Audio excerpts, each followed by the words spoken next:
Que a paz de Cristo esteja com todos vocês.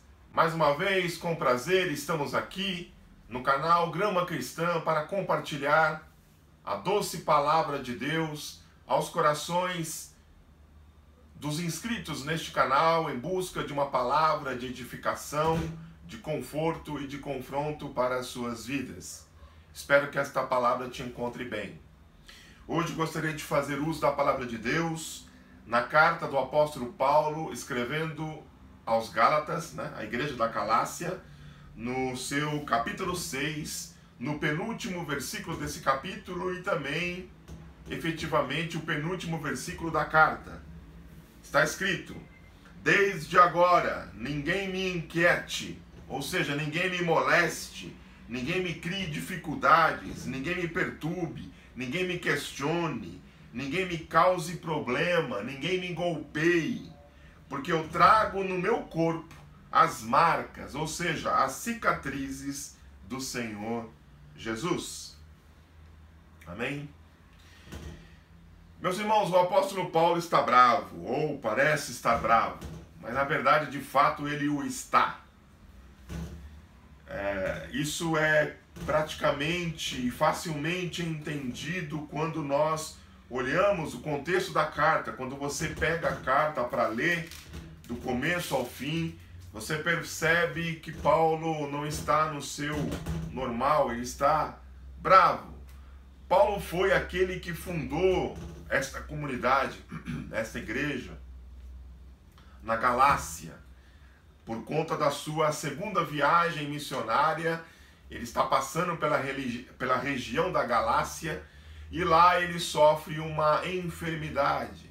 E lá ele fica nessa região onde ele tenta se recuperar da doença que ele está sofrendo.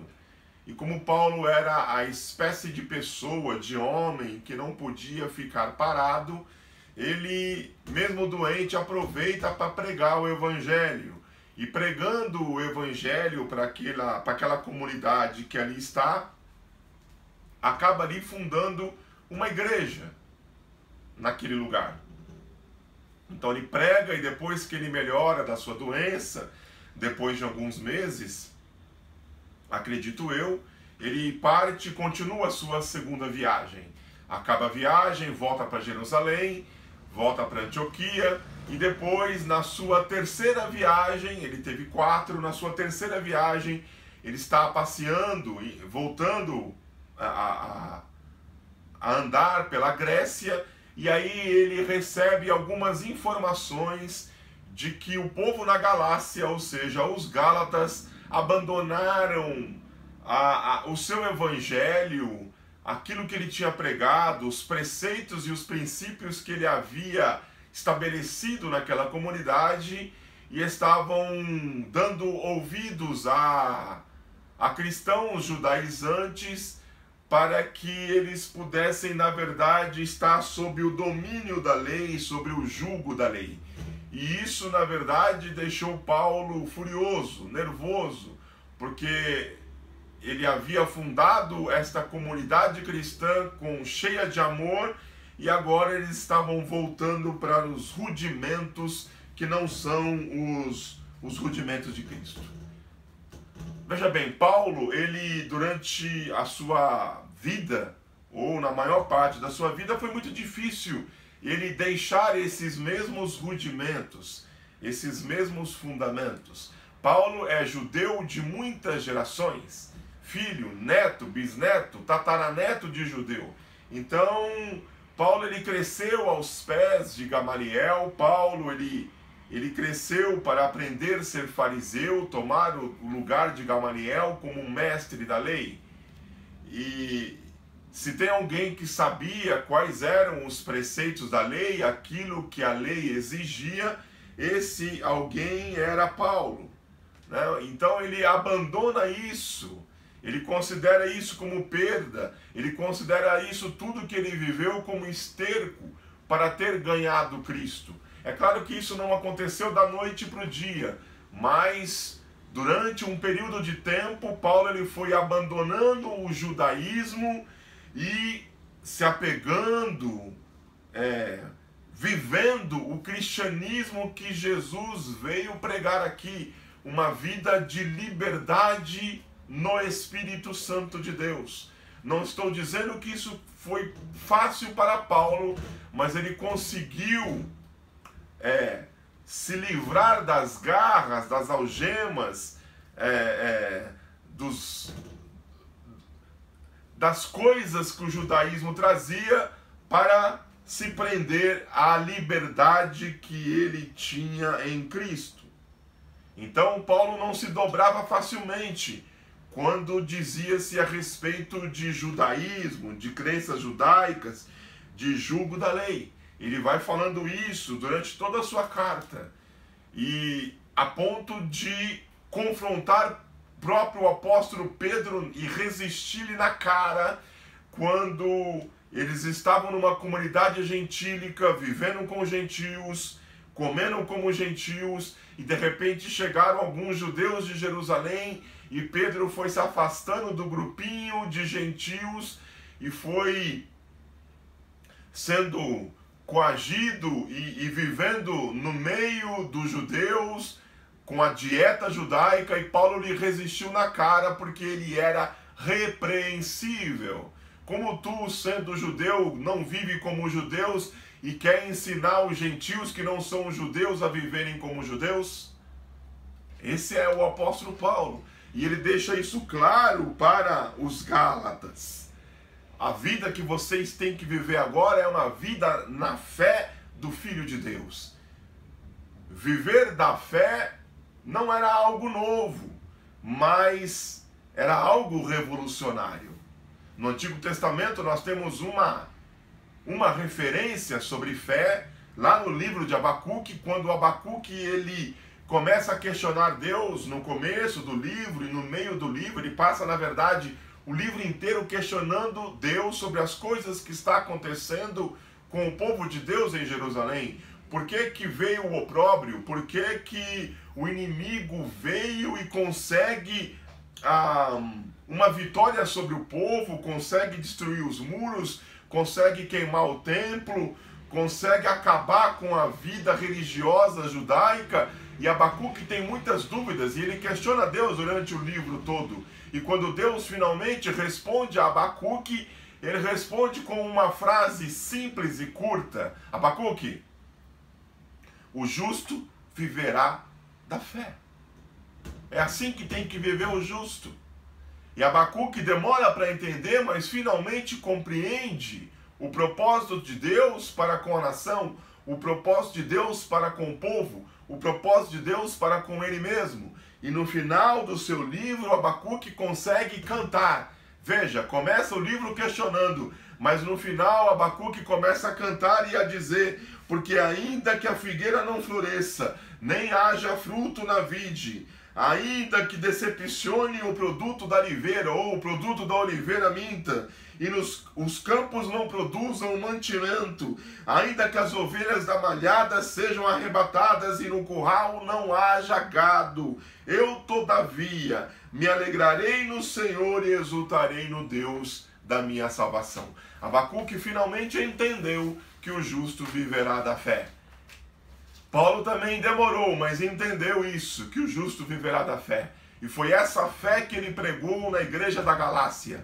E foi essa mesma fé que agora os Gálatas estão abandonando para se colocarem sob, ou seja, debaixo do jugo da lei. Ao final da sua missiva, ao final da sua carta, Paulo ainda parece transtornado. Paulo ainda parece não acreditar que os Gálatas mudaram tanto em tão pouco tempo. Foram levados, como muitos são, por qualquer vento de doutrina. Paulo tem consciência daquilo que ele ensinou, porque ele vivenciou isso na própria pele. Ele teve um encontro real e absoluto com Deus. E esse encontro o derrubou. Esse encontro o deixou cego. Esse encontro lá no caminho de Damasco mudou ele radicalmente, completamente. Porque encontros com Deus fazem isso. Eles nos quebram. Encontros com Deus nos mudam completamente. encontros com Deus nos marcam definitivamente para o resto de nossas vidas. Quer ver isso? Pergunte para Jacó. Jacó foi mudado quando teve um encontro com Deus, ali naquela teofania com Jesus Cristo, quando ele lutava com o anjo. E Jacó nunca mais foi o mesmo depois daquele dia. O anjo tocou a juntura da sua coxa e para sempre depois Jacó mancou. Mancou para o resto da sua vida, porque encontros com Deus nos deixam marcas. Pergunte a Jó. Quem Jó era antes de um encontro verdadeiro com Deus, ou mais profundo com Deus, e depois desse encontro. O próprio Jó vai testificar dizendo: antes eu achei que te conhecia, mas agora eu posso dizer que te conheço de verdade. Bendito seja o nome do Senhor. Porque o encontro com Deus mudou o Jó, mas também deixou cicatrizes. Tenho certeza que a doença que Jó teve deixou cicatrizes para o resto da sua vida, mas eram marcas de Deus na vida de Jó, para que Jó experimentasse um contato mais profundo com o Criador. Bendito seja o nome do Senhor. Pergunte a Isaías. Isaías já era profeta, mas precisava do encontro mais profundo. E o anjo vem ao seu encontro, pega uma brasa viva no altar com uma tenaz e toca nos lábios de Isaías. E a impureza dos lábios de Isaías é assim purificada. E assim Isaías pode dizer, quando Deus pergunta: a quem enviarei e quem há de ir por nós? E Isaías finalmente diz: eis-me aqui, Senhor, envia-me a mim. Isaías nunca mais foi o mesmo depois de ter tido um encontro com o Todo-Poderoso. Isaías foi mudado, foi marcado para o resto de sua vida. Bendito seja o nome do Senhor. Paulo também nunca mais foi o mesmo depois da experiência no caminho de Damasco. E essa não foi a única que Paulo teve. Paulo ele vai dizer em uma das suas cartas que ele tem muitas outras marcas de Deus no seu corpo. Paulo tem outras marcas no seu relacionamento com o Senhor. Cada marca de chicote, e foram 195 marcas que Paulo tinha sobre os seus lombos, ensinaram ele e deixaram nele a sua marca. Cada marca de vara, e Paulo apanhou de vara 3 vezes. Cada marca de pedrada, e Paulo foi uma vez apedrejado, o que era só, por si só, uma condenação, uma sentença de morte. Cada marca de naufrágio, e Paulo naufragou 3 vezes. Cada marca de abismo, cada marca de rio, cada marca de bandidos, cada marca de vigília, de fome, de sede, de frio, de nudez, de falsos irmãos, das igrejas nas quais ele era o responsável. Cada uma dessas coisas deixou uma marca indelével no corpo de Paulo. E é por isso que ele diz: olha, ninguém me inquiete, ninguém me perturbe, ninguém me moleste, porque eu trago no meu corpo as marcas de Jesus. Bendito seja o nome do Senhor. Os teólogos católicos vão dizer que Paulo tinha os estigmatas, as marcas de Jesus, manchas vermelhas nas palmas das mãos, manchas vermelhas no peito do pé e uma mancha vermelha no lado, que seriam as marcas da crucificação de Cristo. Mas não é dessas marcas que Paulo, não são dessas marcas que Paulo está falando. Paulo está falando nas marcas que a vida cristã lhe trouxe, as marcas que ele recebeu por seguir a quem ele segue, por servir a quem ele serve, por adorar quem ele adora. Bendito seja o nome do Senhor. Assim como Paulo, o nosso encontro com Deus também nos deixa marcas profundas. E eu pergunto para você: você pode mostrar as suas? Porque eu posso mostrar as minhas. Eu tenho as marcas de Cristo em mim. Bendito seja o nome do Senhor. Talvez você tenha as suas. Se você tem, isso prova que a vida cristã lhe trouxe marcas, que a caminhada da fé fez com que você fosse marcado definitivamente pelo Senhor. Bendito seja o nome do Senhor. Essas marcas nos subjugam. Elas fazem com que nós vejamos quem nós somos e quem Deus é. São marcas que nos mostram que Ele é grande e de que nós somos, na verdade, muito pequenos. São marcas que nos levam para junto dEle, para uma intimidade maior com Ele, para que nós nos tornemos dependentes dEle. Porque sem essas marcas, eu não faço o que Ele quer, mas eu faço apenas o que eu quero. E o que eu quero é não me aproximar dEle, é fazer aquilo que me deixa bem, me deixa satisfeito. E aí eu não sou marcado, bendito seja o nome do Senhor. Se não tivéssemos marcas, nós não estaríamos onde nós estamos hoje. Porque gente sem marca faz o que quer. Gente sem marca não tem dono. Nossas orelhas foram furadas. Nós não somos de nós mesmos, diz a palavra. Nós pertencemos àquele que nos comprou através do seu sacrifício na cruz do Calvário. Se o Tetelestai mostrou alguma coisa, ou seja, o está consumado, é de que a nossa dívida foi paga. Mas a partir deste momento, nós também temos um dono. Nós também somos propriedade exclusiva de Jesus. Bendito seja o nome do Senhor. Quem não tem marca não tem testemunho para dar. Eu sei disso através da minha vida. Eu pedi ao Senhor, Senhor, eu quero ter um testemunho para contar, um testemunho próprio, um testemunho pessoal, um testemunho de mim mesmo. E então Deus do alto céu olhou e disse, você quer um testemunho? Eu vou lhe dar um testemunho. E através desse testemunho, talvez eu vá mancar para o resto da vida. Eu vou ter dificuldade de me locomover. Eu vou habitar em fraqueza. Mas se esse é o preço, se eu tenho que mancar o resto da minha vida para contar o testemunho, então que eu manque para o resto da minha vida. Mas o importante é que eu tenha um testemunho para contar. E através daquilo que Deus fez na minha vida, já que haja visto, eu sou um milagre ambulante. Então que eu manque para o resto da vida. Então, eu sou um milagre ambulante. Sou um testemunho vivo do que Deus pode fazer por um ser humano. Sou um escravo marcado que tem a sua vida mudada pelo Deus Todo-Poderoso.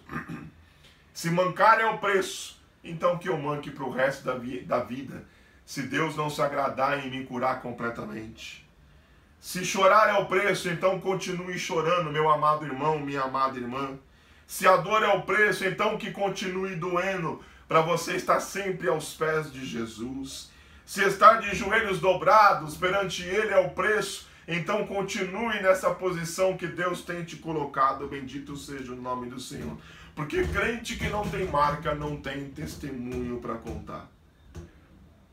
Se eu posso te dar uma sugestão, um conselho é esse. Pare de reclamar da vida. Pare de dizer que as coisas nunca dão certo para você. Pare de dizer que parece que Deus não te vê. Você não é mais criança. Deus tem te chamado a uma maturidade espiritual. Pessoas maduras trazem consigo as marcas do tempo. Nós trazemos as marcas da nossa caminhada com Deus. Glorificado seja o nome do Senhor. E isso não muda quem Ele é, mas muda radicalmente quem nós somos. Aleluia. Não pense que Deus está pedindo muito para você. Deus não pede muito para mim, para você, para nós. Ele não chamou meninos ou meninas. Ele chamou homens e mulheres de verdade para ter um relacionamento sério com Ele, para andar com Ele, para receber as marcas dele durante a jornada, para ter a orelha furada, porque somos escravos dele. Bendito seja o nome do Senhor. Se você acha que não suporta, então pede para sair. No céu eu posso te dizer que só vão entrar pessoas marcadas. nós vamos nos reconhecer no céu através das nossas marcas. Eu vou mostrar as minhas marcas para você, você vai mostrar as suas marcas para mim, e nós vamos nos reconhecer, e nós vamos glorificar a Deus, porque fomos marcados, fomos, aleluia, fomos de uma certa forma impactados na presença do Senhor na caminhada do céu. E quando nós olharmos para Jesus, o autor e consumador da nossa fé, segundo o próprio Paulo, nós veremos marcas nele também. O nosso Jesus foi marcado.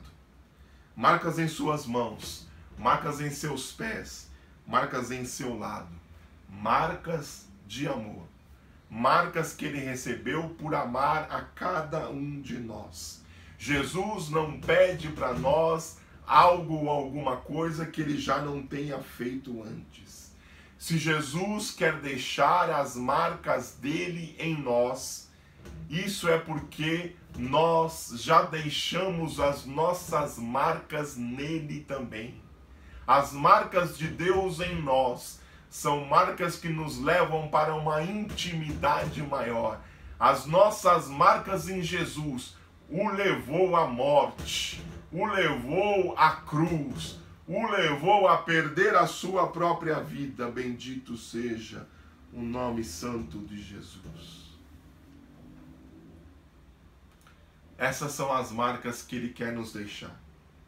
Marcas dele nos dão vida, nos dão intimidade com ele e nos trazem maturidade espiritual. É por isso que eu estou aqui, é por isso que você está aí, porque um dia fomos marcados, um dia a nossa orelha foi furada, um dia, e a cada dia nós recebemos as marcas de Jesus para nos dar uma intimidade maior com ele. Então, pare de reclamar e faça como Paulo. Se orgulhe das marcas que Deus lhe tem deixado. No demais, disse Paulo, ninguém me perturbe, porque eu trago no meu corpo as marcas de Jesus. Que possamos fazer como Paulo. Deus abençoe a sua vida, em nome de Jesus.